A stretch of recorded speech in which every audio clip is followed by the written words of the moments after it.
И така, следващият ни гост е Йорданка Хаджийска, житейски партньор на господин Попов Христов. Завършила музикалната академия в град Пловдив, дълги години работила като музикален педагог. Етнографията е част от нейната работа, а през последните няколко години отделя специално внимание на обредните хлябове. Темата на нейната лекция е силата на обредния хляб.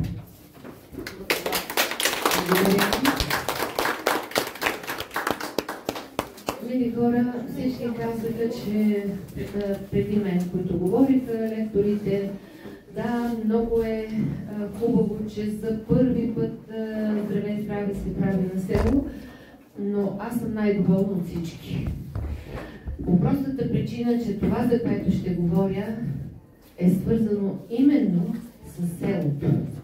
И с това, че за да запазим рода си, за да запазим корена си и за да запазим тази сила, която земята ни дава, много е важно да запазим и селото. И селото, защото житото, което е основата на хляба, идва именно от полето, там където е отгледано от селянина. И така че да съм в Момчиловци, повярвайте, за мен е нещо изключително приятно. Аз малко ще говоря на микрофон, след това ще продължа с изнесен глас, защото ми трябват и двете ръце. Така че началните думи, които ще кажа, ще бъдат кратки, за да мога повече да покажа. И така, силата на обредния хляб. Господин Поп Христов е виновникът да ви говоря днес за обредния хляб, защото преди 2 години, като бяхме в Райовци, аз му казах, за мен историята на хляба, не на кой да е, на обредния хляб е много важна. Дай да си намерим един човек, който да ни разкаже за него, ама така както на мене ми се иска. С всички подробности, с 4-те елемента, как са вкарани в хляба, как нашите баби знаят това. Питахме, разпитвахме този, онзи и накрая, като не се получи, и той ми каза, слушай, вече ми омръзна да търсим хора. Ти като знаеш какво искаш, като знаеш, че можеш да го направиш, ами запрятай ръкавите и започвай.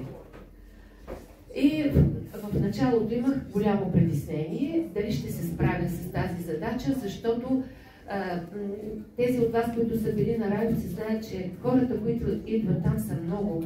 Не можем да си позволим половинчати истини да говорим или нещо, което не е добре отчетено, премерено, научено. И затова се захванах, като няма баби живи, които вече да ни покажат този обреден хляб, точно как е правен, защо е правен, какво са имали предвид, когато са го правили. Тогава реших, че трябва да се хвана за дебелите книги, нашите първи етнографии, които са започнали тази дейност, и прехвърлих, повярвайте ми, доста книги, за да бъда наистина точна и когато ви говоря за тези неща, да няма нищо измислено, а то да дойде именно от голямото познание на нашите предци. Повече ще чувате да ви говоря за нашите баби. Ами, тя ми каза и да защо. Защото бабите са рода, тя го каза вече. Няма жена, която млада, която да знае в целия род какво е станало. Тя е паметта, тя знае. Тя знае на този син, на другия син, на тази снаха, на другата снаха, на малкото дете, какво се е случило, кога, как. Тя знае къде има проблеми, тя знае къде са най-хубавите неща, които се случват в семейството и в рода. И тя е жената, която трябва да го предаде това. И другото трябва да направи. Трябва да помоли, трябва да измоли от Бог, да го наречем, от небесния наш покровител. Трябва да измоли благоденствие. Трябва да измоли плодородие или нещо друго, което липсва в моментната родова памет. Трябва да го направи.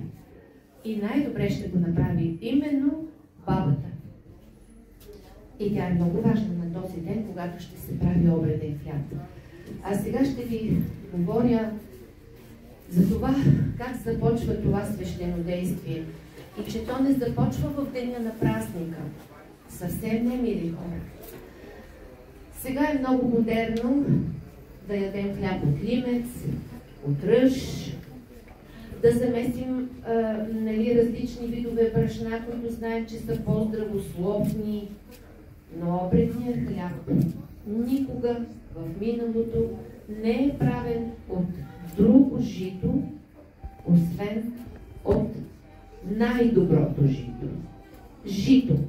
Не просор, не ръж, не ечемик, не от диво жито, а от най-хубавото.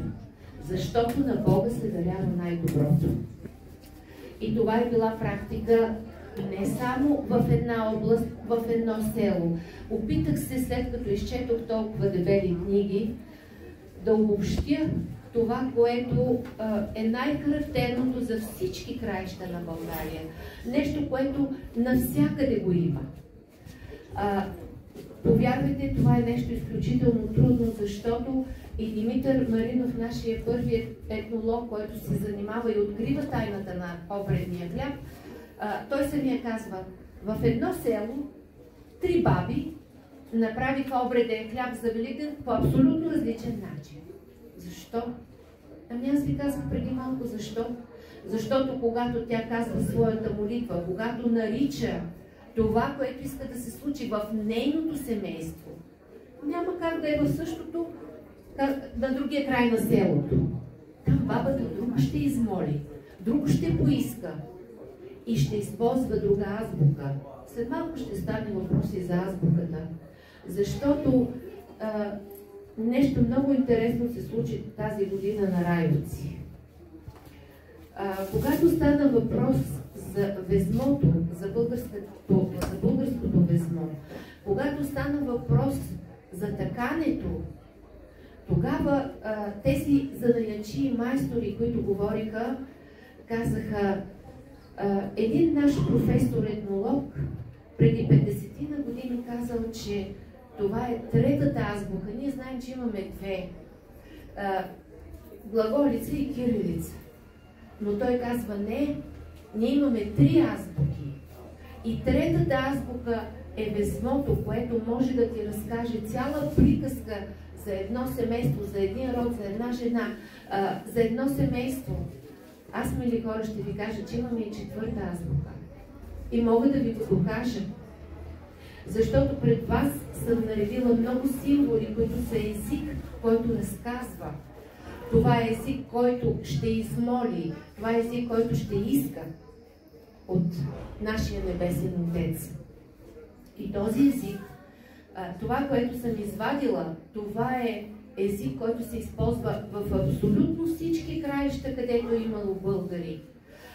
В Добруджа или в Македония, Беломорска Тракия, Одринско, Видинско, Трънско, навсякъде, където е имало българи, се е използвала тази обредна писменост. Така си я нарекох за себе си, обредна писменост. И се опитах да извадя това, което го има навсякъде.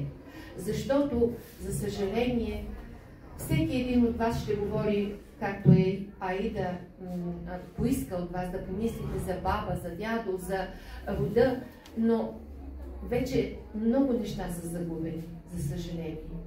Но не са загубени все още в книгите. И ние си имаме, как да кажа, за да продължим родовата памет, трябва да я възродим и съхраним.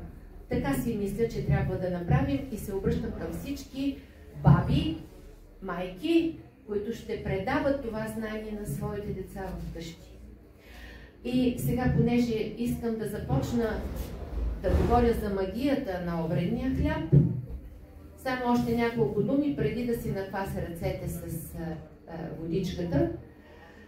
и да замеся хляба, ще кажа как 4-те елемента, за които днес така говорим вдъхновено, знаейки от толкова много духовни учители от тази държава, от онази държава, колко много са знаели за тези 4 елемента и някъде оставаме така в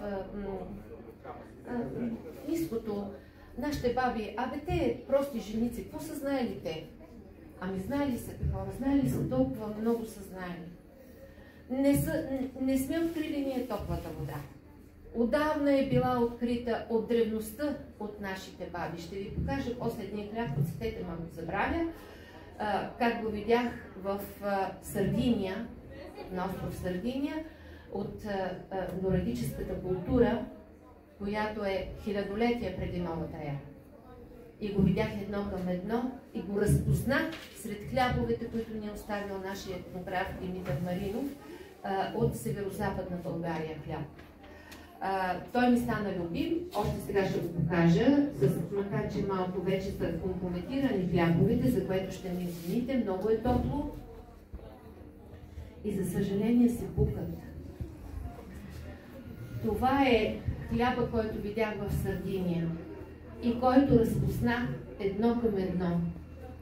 Вижте на колко хиляди години е това знание. Там той беше като кръгъл камък насред селото, в което трябваше да преспим. В нищото. Една малка махала, само с един манастир. И когато излязох на Мегдана, а пък при тях Мегдана е 4 педи, почти във всички италиански градове, малки, там видях това като в копарна. Защото тези 4 посоки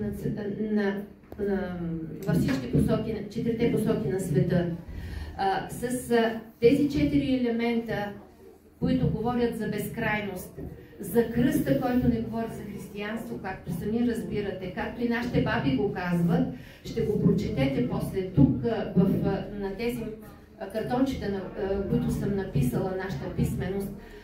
Те говорят за 4-те посоки и за 4-те стихии, които трябва да бъдат овладяни. И така, че този хляб за мен стана любим, а в него има радост, защото в центъра е моминското цвете, което е символ на радостта, но и символ на плодородието. Ще ви покажа как се прави, защото това е една от задачите, която днес искам да свърша. И така, мъжете са, всъщност цялото семейство е събрало житото, но станеника,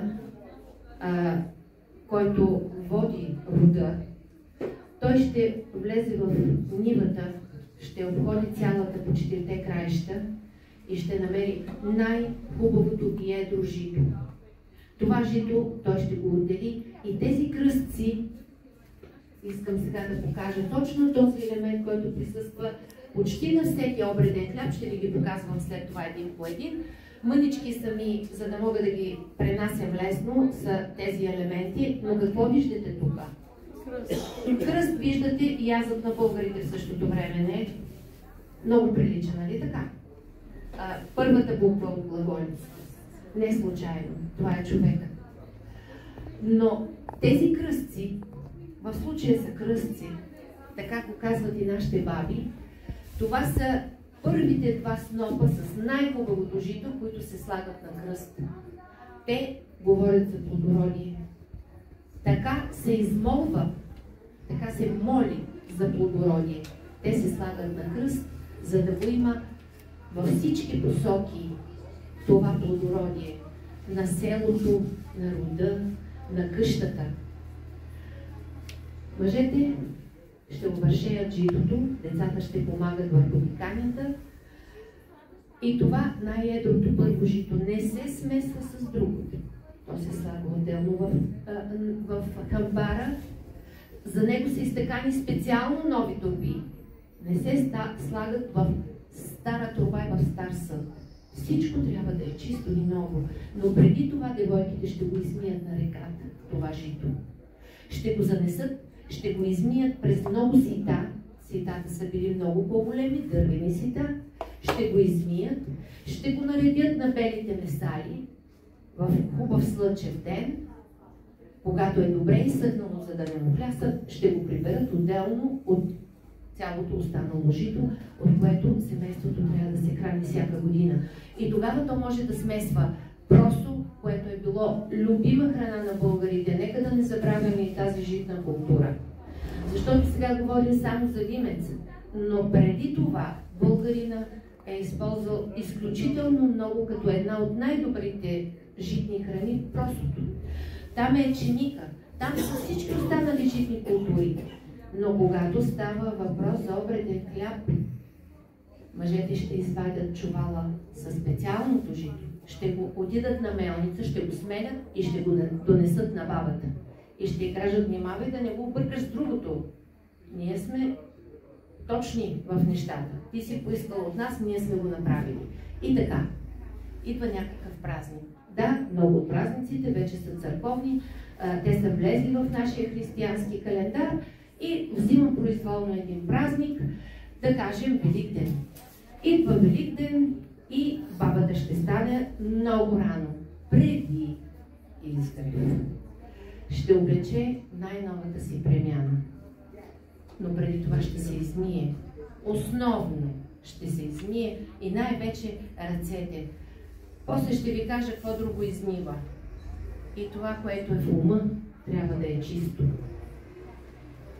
И след като е готова, приготвила е брашното, сложила е нощите, преди това ги е изтъркала идеално с нещо много важно. Обреден хляб не се реже с нож и не се украсява с нож, а само с огрибка. Този инструмент, древен, който ми казаха, че е на 150 години и ми го подариха на райовци, се казва огрибка. И малко след това, понеже огрибката на баба ми, за съжаление, изчезна след земетресението с Свищов, получих по почтата още една огрибка, такава беше на моята баба, триъгълна, но и тази огрибка също е много, личи си, че е ползвана стотина години, защото вижте, ъглите са от загребване и от стъркане направо ги няма. И така, обреден хляб, пипаме с ръце и украсяваме с този инструмент. Днес вече нямаме огрибки и аз нямах, когато показвах за пръв път, ползваме нещо по-съвременно. Няма как. И така, брашното е готово.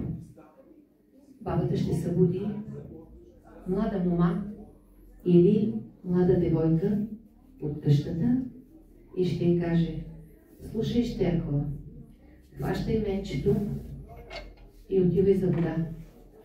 Ама много ще внимаваш каква вода ще ми донесеш. Първото нещо, което е, тази вода я искам мълчана. Какво ще рече това? Нито девойката ще говори, нито ще разреши на някой друг да каже каквато и да е дума на тази вода. Тя ще я вземе от извора, бързичко, бързичко, без да се спира при никого, най-вече да няма се спре до либето си, и то да е там на извора, няма да се спре при него, защото дума не трябва да се каже над тази вода. Така, това първо. Второ, освен че тази вода е мълчана, тя ще бъде и цветна. Какво значи цветна? Ами девойката, като се връща от извора, ще откъсне прясно цвете. И бабите имали много изисквания. Значи цветето трябва да е добре цъфнало. Пъпка цвете не се приема като дар от Бога. Значи то трябва да е в неговата зрялост. Здравец трябва да има. За здраве. И тази вода ще сложим китката вътре, защото тази вода трябва да приеме цветето, но като, как да кажа, като дар, като жертва. А за да има обреден хляб, трябва да има 3 важни неща. Този хляб трябва да е с такава вода, за която ви говоря. Трябва да бъде от чисто жито, за което стана дума. трябва да бъде пеперудено. Какво ще рече това? Ами, 3 пъти през сято най-малко.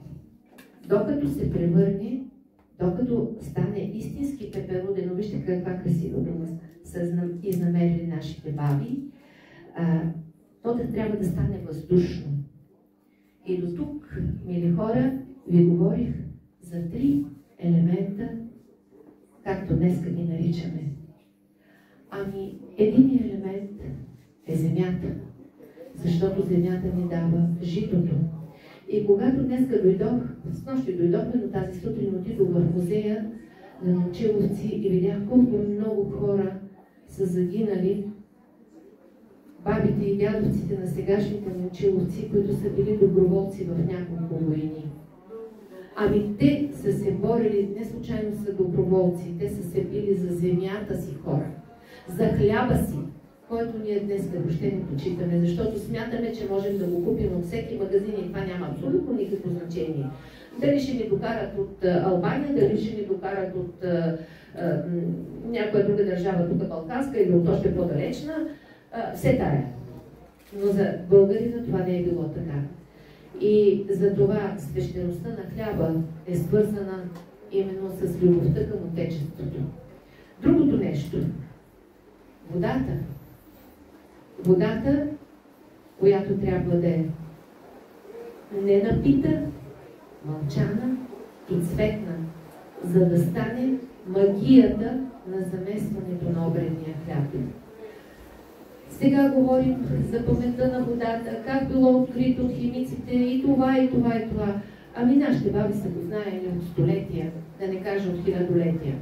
Знаели са го прекрасно. И за това са го изисквали от младите и по този начин са ги учили. Ето така се прави.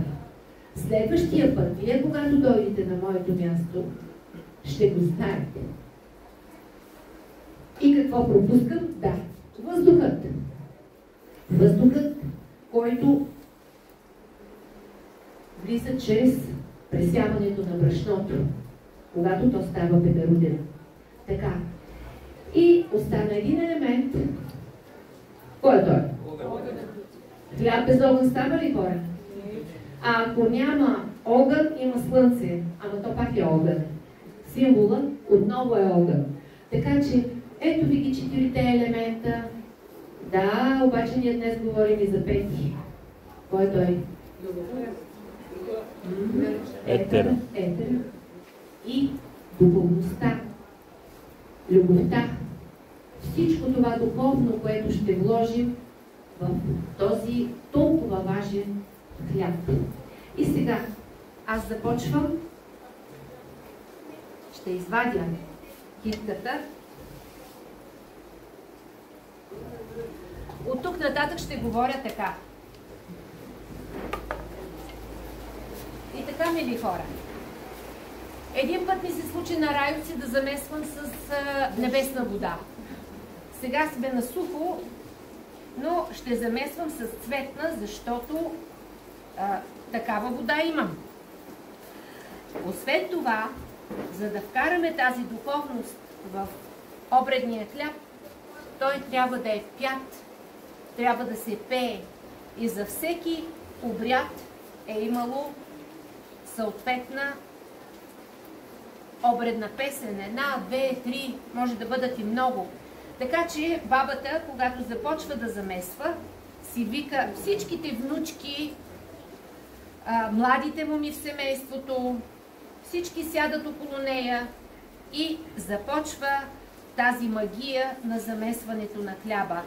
Бабата мълчи, ама здравата мълчи, не говори нито дума, защото нейната мисъл е заета, докато замесва, да благославя. Тя благославя може на ум, може да благославя и на глас. И тогава ще ги чуят гласа девойките в къщата. Но през това време те пеят обредните песни. Така че това таинство да бъде замесено и с песен. Няма да замесвам голямо тесто, защото времето ми е малко. Ще се опитам по най-бързия начин да го затворя, за да мога някои елементи да покажа как се правят и специално какъв е езика на обредния хляб, защото да го замесим можем, но вие сега ще ми помогнете да вкараме петия елемент. И ще кажем Отче наш, защото молитвата е много важно нещо, когато замесваме този хляб. Дали тази молитва, дали друга, която е дошла от сърцето на бабата, но молитва към Бога трябва да има. И аз сега ще я кажа, който иска може тихичко с мен. Отче наш, който си на небесата, да се свети името Твое, да дойде царството Твое, да бъде волята Твоя, както на небето, така и на земята. Хлябът наш насъщни, дай го нам и днес, и прости ни дълговете наши, както и ние прощаваме на нашите длъжници. И когато изпаднем в изкушение, избави нас от лукаваго, защото е Твое царството и силата и славата за винаги. Амин. Аз ще продължа, понеже днеска сме в Момчиловци, за малко щях да кажа друго село. Да. Ами то значи род. Нека да има повече хора в Момчиловци. Да се върнат родовете. Да се раждат деца. По-често да е отворено читалището за събития като нашето. Да има плодородие. Всичко, което дава тук земята, да се ражда. Нека да има повече агънца да блеят. Нека да има повече теленца да се раждат. И повече щастливи хора, за да се радват на това имане. Амин. Амин. И така, нашия хляб, който в крайна сметка трябва да пипнем с ръце и да му усетим душата, трябва вече да го замесим, защото времето напредва. И ръчичката е нещо, което дава необходимото. Така го свързваме с себе си, с рода си. А бабата продължава, най-вероятно на ум, докато девойките пеят. На Марийка да й се роди детенце, че още си няма рожбичка. Иван от горната махала да се ожени за най-малката щерка. Нали? Че имаме мома за женене, че на нея кравай ще й правя. Скоро ще става Лазарка, пък като стане Лазарка, като ме гледа мен как месия, ще трябва да си да прави кукла за комичене, защото един път се комичи. Така ще покаже на младите тук ергени, че тя вече къща може да върти. Вече е мома за женене, така ще им го покаже. Така че бабата, мили хора, меси и нарича. Меси и нарича. Ама нито една отрицателна дума не трябва да бъде вкарана в това тесто. То трябва да бъде чисто. Чиста вода. Чисто жито. И накрая да ви кажа и чист огън. Знаете ли как се постига? Когато мъжете палят огъня, трябва да изгори всичко, всички дърва трябва да изгорят, да остане само жар. Да няма грам дим. И тогава бабите казвали, ами иди припейна там в наше село, само тя може да изпише, забележете думата, само тя може да изпише и да опече чист хляб. И да изпече. Дим да няма, черно да няма. И в никакъв случай, като пече, да не изгори това, което е написала отгоре. Един път го е казала като молитва и като пожелание, наричане. Така го е казвал нашия народ. Ние казваме сега пожелание, ама Наричането си е много хубаво нещо, като дума. И аз сега ще мина вече тук, за да мога по-бързичко, за да се вместя във времето, да ви покажа и още нещо много важно. Няма да паля сега, защото е много малка залата и ще задими, но за да бъде хлябът жертва, за да бъде осветен, той трябва да бъде прикаден. Така че бабата един път прикажда брашното, втори път прикажда готовото тесто и трети път готовия хляб. Тогава може да се каже, че този хляб е жертвен хляб, че той е хлябът магия.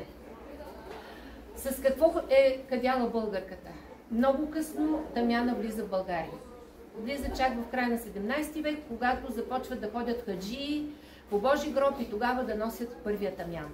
До този момент и в църквата са се ползвали билките, които са ползвали древните българи, древните траки. Магичните билки, това са на първо място босилек, бял и черен оман, салвия, градински чай, още няколко вида мащерка и дива мента, но според случая. Нали? И с тези билки в сухо състояние, за да не кади много и да няма много пушек, но все пак да бъде прикаден хляба, се прикажда този обреден хляб.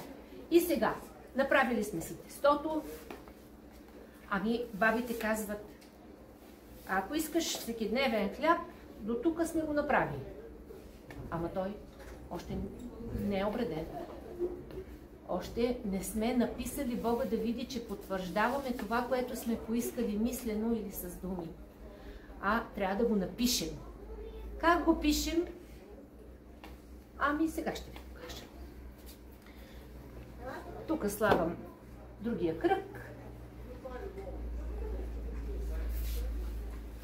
Ще ползвам новия уред. И ще направя, ако разбира се хляба не е този, за съжаление се пощупи, ако не е този, който е за сватба и за кръстници, вижда ли се така от всички? Да. Ще мина и от тази страна. Вижте, той няма основа, а целият е ажур.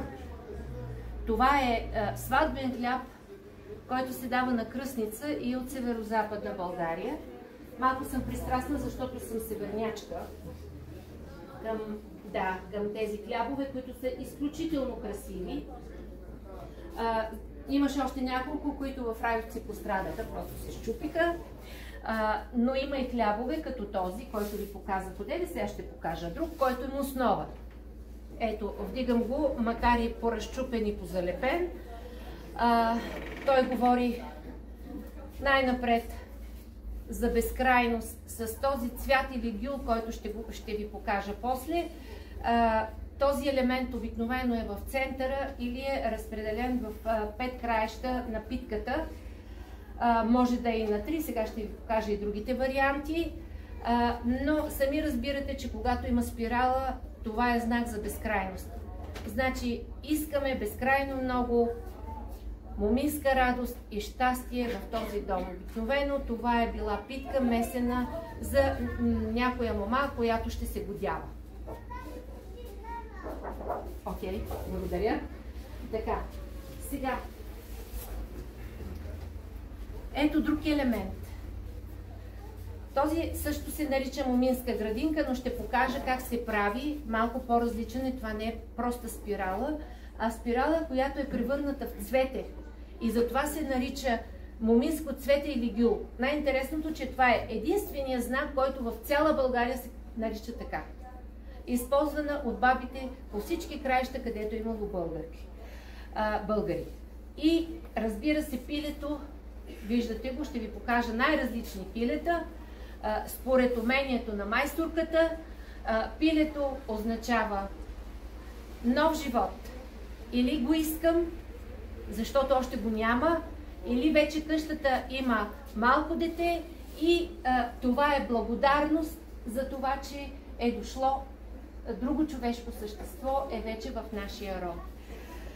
Сега, има още нещо, в него ще обяснявам в момента, докато работя и правя.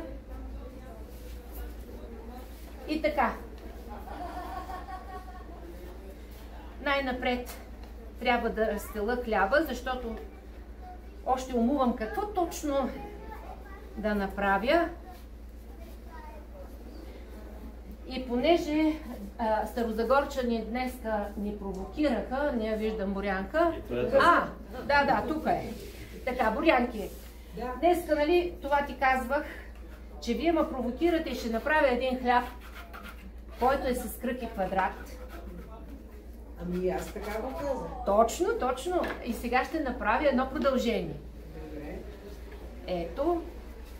Къщата му чулци, а пък кръга... Точно така. Сега ще го наречем и ще бъде още по...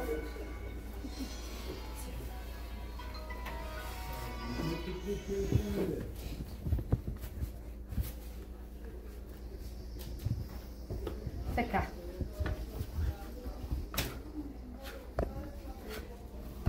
Трябва да си помагаме. Не е желателно, за бабите го казвам, не е желателно да е много твърдо тестото, но с меко няма да стане. Така.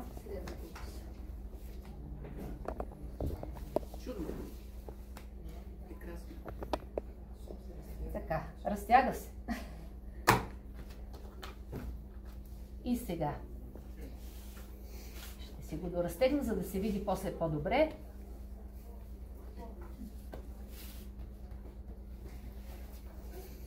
По принцип, на повечето хлябове, особено тези, които са свързани, както тук е гергьовския хляб, защото това е зона, в която е имало много овце, животни, е имало кошара. Обредният хляб е свързан с овчарлък. И този обреден хляб предполага, че трябва да изпишем кошарата върху питката, за да пожелаем плодородие на добитъка, по-специално, нали, на овцете. Овцете се правили като една купчинка или една точка. Сега веднага ще я направя. Ама нали не искаме да има само една овца в двора и в кошарата. Ще сложим такива топчета по цялата питка, с което ще кажем: ето, имаме нужда от точно такова плодородие. Обаче е хубаво да имаме и кошара, където да си заградим стоката. Е добре да, ама целият ни род иска това. И при това положение, момент само да си намеря съответния знак. Да, той е от счупените. Добре. Значи, когато тази пръчка, така се нарича нещото, с което се изписва хляба, нарича се пръчка и бабите точно така са му казвали. Взимаш пръчка и с нея правиш това, което искаш. Тя се изтегля по начина, по който ви показвам, от средата към края. А ако искате да направите ажурен хляб, тези пръчки трябва да бъдат финни и много гладки, иначе хляба ще ви се счупи още докато ви се пече. Бая майсторлък се иска. Доста хлябове изпекох. И човек трябва наистина да гледа, да се научи, пък аз нямаше от кого, трябваше от книгите да уча. И от неволята. Виках я и тя взе, че дойде. И така, по принцип, най-важно от всичко е този знак, за който ви говорих. Кръстците, които значат: ще имаме, ще бъдем живи, нашия народ ще оцелее, нашия род ще го бъде. Затова този път, да, няма да направя квадрата с кръга, който си мислих, че ще направя. Иска ми се да покажа това, което като елемент всяка една жена би трябвало да прави, когато си прави питка за бъдни вечер, питка за Великден и иска в нея да нарече най-хубавите неща.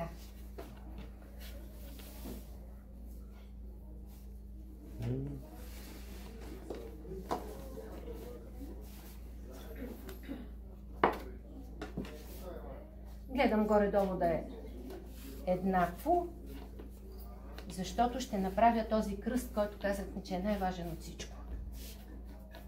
Иначе и квадратът не е лош, той е много точно, трябва да се разпределят пръчките, но няма, щупи ми се. Вчера сутринта преди да тръгне, иначе ще да го покажа. Стана просто на сол. Така, слагаме първата пръчка. Вижте, тя излиза извън кръга. Забелязвате ли? Гледам горе-долу да има 1-2 см и ще направя следното. Ще я раздвоя от двата края. Знаете ли какво значи това на езика на обредния хляб? Искам, може ли да отворите малко, че много ще стана? Искам обаче не само за моята къща, не само за моя род. Аз искам да има повече за всички, с които общувам. И вижте, завивам го. Вижда ли се? Да. Добре. Така. Натискам средата, защото трябва да направя кръстци.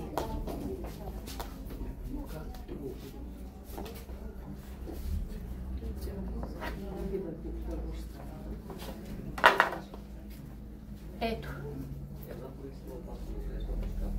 Правя център и цялото благословение казваме, не го искам само за нас, искам го за всички хора около нас, за цялото село, за целия род и за тези, които са наблизо и за тези, които са надалече.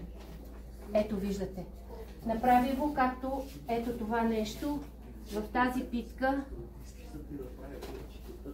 която казахме, че или за малко дете, което е дошло, или за млада мома.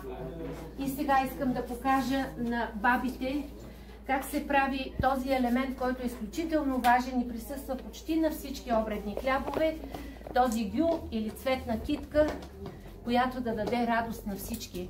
Радост, берекет, плодородие, всичко това красиво и хубаво, което бабата нарича. Колко минути имам, за да знам какво да покажа още? По принцип 2, но следващата ми лекция още 30, така че можете да се отпуснете. Добре, ако разрешите, разбира се. Така, защото тук не става така лесно. Да направим. Тия път ще ви дадем по-голям стил. Така, и ето. Разтягам още. Правя малко по-тъничка, за да бъде... Все пак трябва да има и естетика. Не случайно Димитър Маринов казва, в едно село 3 баби направиха обреден хляб, аз казва само 1 запазих. Защо? Просто защото е бил най-красивия, най-естетичния, с най-много елементи. Трябва да се придържаме все пак към това. И сега, имаме тази пръчка, по-тъничка. Започваме да я завиваме на спирала. И докато правим спиралата, казваме както се оголемява кръга на нашата спирала. Така да се оголемява това, което искаме да се оголеми. Било плодородие, било детенце, било нещо друго, било радост, било здраве, преди всичко здраве. И след това, за да стане ето този елемент, опитвам се да го покажа доколкото ми е възможно, за да стане като цвете, ще направим следното. Ще започнем да изрязваме листенца.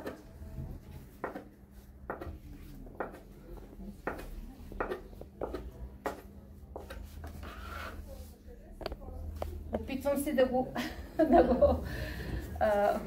вертикално да го обърна. Ето го този прекрасен символ на най-хубавото нещо, което може да се случи в един дом. И аз ще го сложа в 4-те части. За целия род да има. Не само за Иванка, която е в моята къща, моята дъщеря, ами да има и за Иванчо, и за неговата съпруга, която не живее в нашата къща, ама в другия край на селото. Нали разбирате, че то трябва да се множи, трябва да използваме една нова дума, мултиплицира. Да. Имам си готово. Така. Набързо правя още 3. Сега ще ви покажа колко бързо могат да бъдат направени. Ако веднъж вече си опитал, не веднъж, много пъти. За да станат бързо и красиво.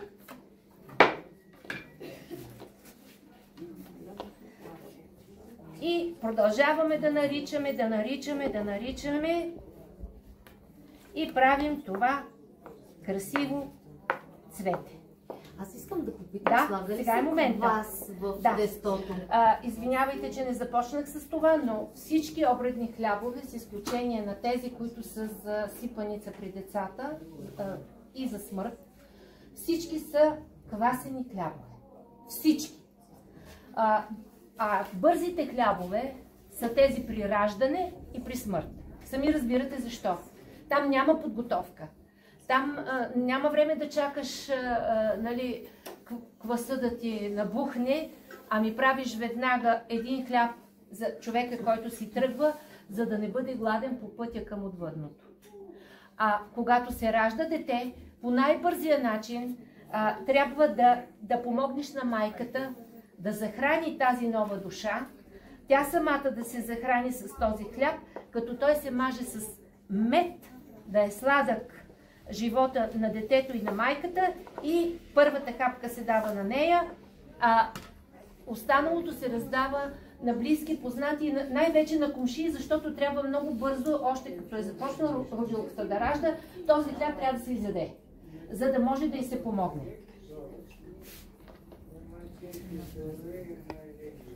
И сега ще направим едно пиле. Не. Сладка пита. Без нищо, да.